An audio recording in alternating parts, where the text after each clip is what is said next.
We move on to other news where the government has employed various strategies at easing the cost of living in the country. This includes stabilizing the Kenyan shilling, distributing subsidized fertilizer and investing in social safety net programs.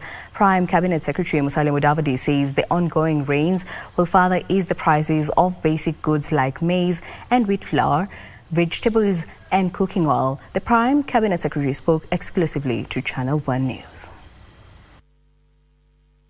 The last 2 years have been very tough for many Kenyans. The lingering effects of COVID-19 and the locust invasion have conspired to ensure the cost of goods and services remains stubbornly high.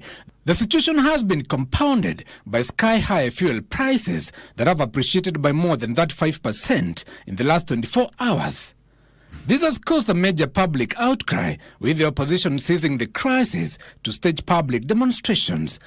However, a combination of state interventions and the ongoing rains have relieved Kenyans from the pain of expensive commodities. As a result, the annual inflation rate in the country continues to drop, easing to 6.8% in November from 6.9% in October of 2023.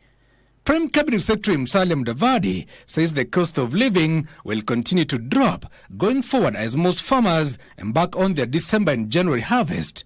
Bei ya unga wakati tulikuwa na ukame ilipanda sana, sivyo? Lakini sasa kusema ukweli, bei ya unga imepunguka kidogo. Hiyo ni kama indicator moja. Okay, tunaangalia indicators tofauti.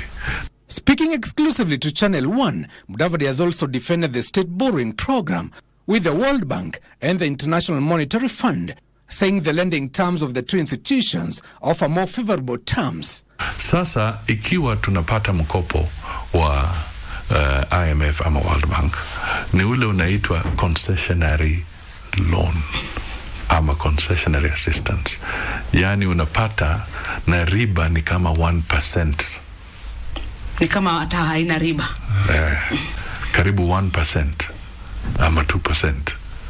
Alafu unapewa miaka hata kama 30 kulipa. Give us Minor Lunchtime News.